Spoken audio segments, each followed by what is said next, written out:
"We'll just estimate," the buyer said. He was leaning on the top rail of the fence, notepad already open, pen already in hand. He had done this before, many times, on many farms, in many yards that looked exactly like this one. He scanned the pen across the lot. 22 head of feeder steers. Medium frame, mid-weight, ready to move. He wrote a number down without asking a single question about a scale. That was October 1986, and that sentence, "We'll just estimate," carried more financial weight than it sounded like. I wasn't there that morning, but I heard about it the same week it happened, the way you heard about everything in a county where the sale barn had just closed and every farmer was figuring out how to sell cattle without one. The man who told me about it didn't tell it as a triumph. He told it as a fact. Here is what happened. Here is what it cost. Here is what he did about it. That's how most stories got told in 1986. There wasn't much appetite for drama. There was too much reality in the way. For most of the 20th century, livestock pricing in rural America ran through sale barns, physical auction facilities, usually at county seats or rail junctions, where cattle moved across a certified scale, through a ring, and in front of a crowd of competitive bidders. The system was imperfect. Barn owners took their cut. Some operations ran shady. Access depended on where you lived and whether you could afford the hauling. But the system produced something that turned out to be more essential than most people understood while they had it. It produced a public number, a price that every person in the room, sellers, buyers, order buyers, speculators, farmers waiting their turn with the next load, could see at the same moment. That number traveled. It spread through word of mouth, through the noon radio market report, through conversations at the elevator and the co-op and the hardware store. By the end of any Tuesday, a farmer in that county knew approximately what his cattle were worth. Not perfectly, not without variation, but within a range he could plan around. When the sale barn closed, that reference disappeared. And in 1986, sale barns were closing. The farm crisis had been grinding through the agricultural economy for years. Overextended debt from the 1970s land boom, collapsing commodity prices, interest rates that had turned workable loans into impossible ones. Livestock operations were squeezed from both ends. Feed costs stayed elevated while cattle prices fell. Sale barn volumes dropped as operations liquidated or scaled back. Some facilities couldn't cover their own operating costs. A few shut down quietly between one Tuesday and the next, and farmers who had always hauled cattle 30 miles to the ring found one week that there was no ring to haul to. What replaced it, by necessity, was the private treaty sale. A buyer came to your farm. You talked. You settled on a number. No crowd, no competition, no public record. Just two people standing in a yard, and one of them had spent years doing this for a living. The information gap between those two people was not accidental. It was structural. Nolan Voss had 22 feeder steers ready to move in the first week of October. He'd been feeding them since March, corn from his own bins, purchased supplement through a wet summer that cost more than he'd budgeted, a later finish than he'd planned because the spring had pushed his schedule back. The money was already in the animals. The question was recovery. His operating note came due at the end of the month. Not a crisis payment by itself, a routine one, the kind that had been manageable in years when cattle moved through the Clearfield barn and prices were posted publicly every Tuesday. But Clearfield had closed in February, and this fall his loan officer had already used the phrase, "staying current," which is banker language for "I am watching this account closely, and I need you to know that I am watching it." Nolan needed the cattle to move. He needed a fair price. Those two needs pointed in the same direction when the market was transparent. In the fall of 1986, they did not always point that way. The buyer's name was Alan Trower. He worked a territory covering 4 counties, purchasing for a feedlot operation in the western part of the state. He was not dishonest in any legal sense. He was a professional who moved cattle for a margin, and his job, the job he was paid to do, was to acquire animals at the lowest price the market would bear. In a system with transparent public pricing, the market set that floor.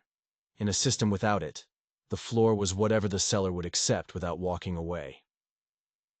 Alan looked at the 22 steers and wrote a number.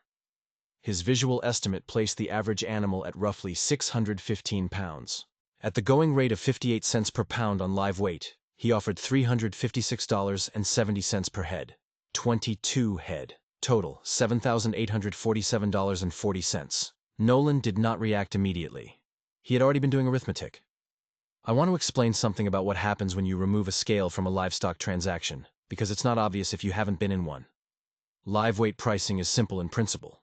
You weigh the animal. You multiply by the price per pound. You get a number. The complication, the one that becomes significant very quickly when margins are thin, is that without a scale, you are not dealing with a weight. You are dealing with an estimate of a weight. And estimates are not neutral measurements. They are positions in a negotiation.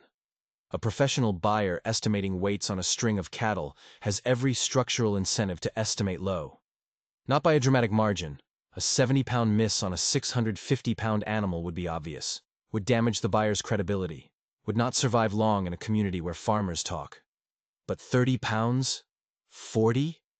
That sits comfortably inside the range where two experienced people looking at the same animal might genuinely disagree. Fill, frame, condition, these are real variables. A steer that has been standing in the sun for 3 hours with water available looks different than the same animal after a 12-hour stand with no feed or water. A buyer who understands this does not need to cheat. The structure of the situation does the work. I sold feeder cattle without a scale in the fall of 1985, the year before Nolan's transaction. I didn't have one on my property and didn't think to find one. I took the estimate I was given, ran the numbers, and thought, that seems about right. I have no way to know now what the actual weights were. I signed the bill of sale and the cattle left and the check came. I have thought about that transaction more than once since then. I think about it particularly when I tell this story. Nolan had been watching this string of steers for 7 months. He had a stockman's read on them. Not a scale number, but the accumulated feel of someone who had looked at these animals every single day while they were growing. He looked at Alan's estimate of 615 and thought, that's low. He thought it was low by 40 pounds per head, maybe more on the top end of the string. 40 pounds at 58 cents is $23. 20 per animal. On 22 head, that was $510. 40. $510 was roughly equivalent to the gap between making his operating note at the end of the month and having the conversation with his lender that he was trying to avoid. He said, I've got a scale. Alan looked up from his notepad. There's a platform scale in the back of the sorting pen. I used it before Clearfield was running. We can weigh them. Alan said, these are pretty even cattle, Nolan. I don't think we need to go through all that. That sentence, I don't think we need, was doing a significant amount of work. It was framed as a practical convenience, a mutual time-saving measure. What it actually communicated was, I would prefer not to introduce a number I cannot control into this conversation. Nolan said, probably take us 45 minutes.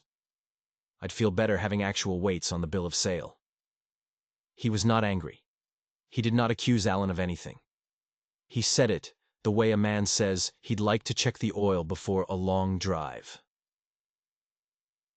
As a matter of ordinary practice. That tone mattered.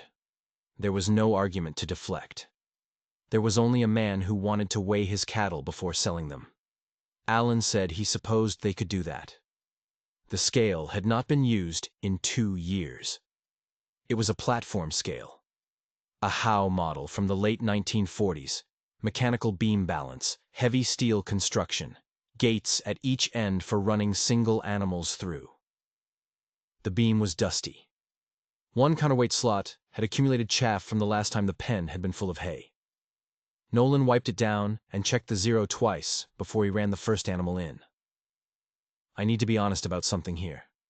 I've told this story a few times over the years, and people tend to hear it as straightforward. Man uses scale, gets fair price, end of story. What they miss is the minute or two that happened before Nolan ran the first steer. He was standing at that scale, checking the zero. And the thought he was carrying was, what if the scale is wrong? He hadn't used it in 2 years. He hadn't had it certified. If it read low, he'd be in the same position, but now he'd have produced the number himself. If it read inconsistently, Alan would challenge it and the challenge would be legitimate. He checked the zero a second time. The beam balanced clean. He decided that was enough. That decision, to proceed on the evidence available rather than wait for certainty he couldn't get, is the part of this story that I think about most.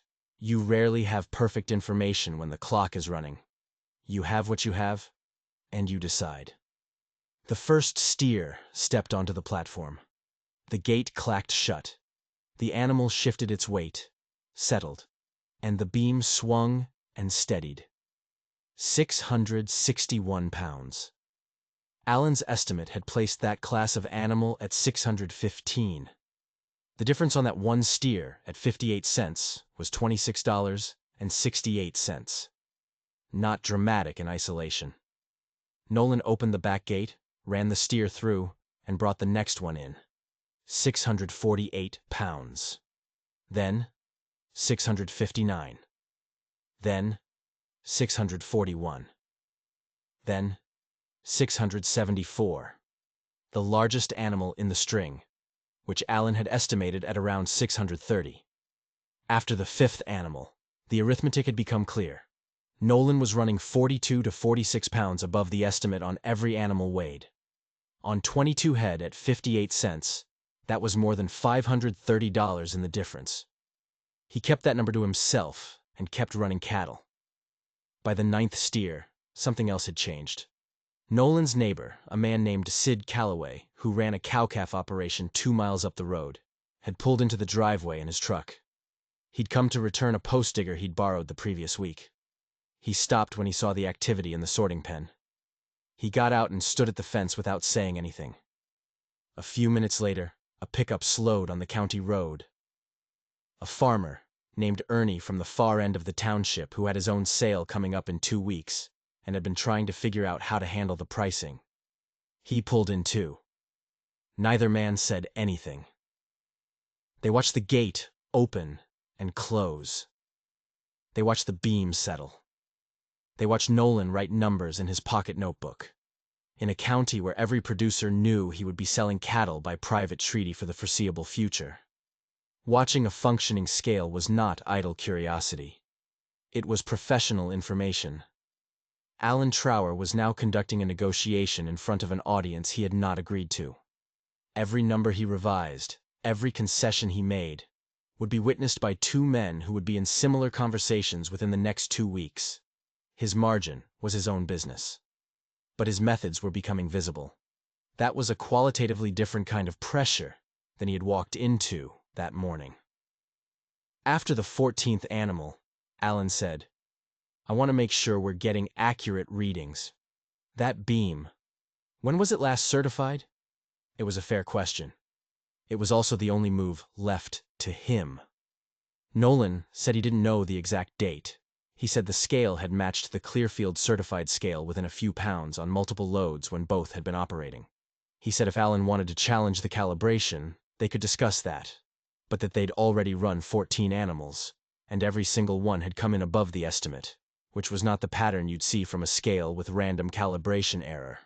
Random error would run both directions. Sid Calloway, standing at the fence, said nothing, but he was taking that answer in. Alan spent a few seconds with his notepad. He was not deciding whether to buy. He needed cattle. His feedlot had pen space, and these were decent animals at any reasonable price. He was deciding what number he could justify to his employer given a column of scale readings that was not cooperating with his opening offer. His original position had been built on an estimated average of 615 pounds. The scale was producing an average of something closer to 655. At 58 cents, that difference per head was $23.20. On 22 head, it was $510.40. He offered 58 cents at scale weight. No shrinkage deduction, no adjustment for fill. Price off the actual numbers. The final average came in at 653 pounds. Nolan had estimated 655 before the first animal stepped on the platform. He didn't mention that to anyone. Alan drove out with 22 head of cattle at a price that reflected what they actually weighed. He stopped at 2 more farms before dark. At the second one, he did not offer an estimate. He asked if there was a scale available. The question itself, the fact that he asked it before presenting a number, was the change. It meant the seller might have an independent reference. It meant the estimate, if one was coming, would need to hold up to an alternate measurement. That shift happened in one afternoon on one farm. Not because of a meeting or an agreement or any organized effort. Because 22 steers went across a scale while 2 farmers stood at a fence and watched the beam settle. Sid Calloway called Nolan that evening. He had a pen of cattle coming up for sale. He didn't have his own scale. He asked whether Nolan's was available. Nolan said yes. He told Sid the beam capacity, mentioned that a counterweight pin needed replacing before the next use, and said he'd help him run the cattle through when the time came. He said he figured a few other people in the county might be asking about the same thing before long. Over the following month, 4 private treaty sales in that county were conducted with scales present. Nolan's, 2 others that had been sitting unused for years in equipment sheds, and 1 that a farmer borrowed from a neighbor 2 townships over. None of it was coordinated. There was no agreement, no organization, no meeting called to address the issue. Information moved the way it moves in small agricultural communities, person to person, over the phone, at the elevator, across the fence. The context was simple. Scales existed.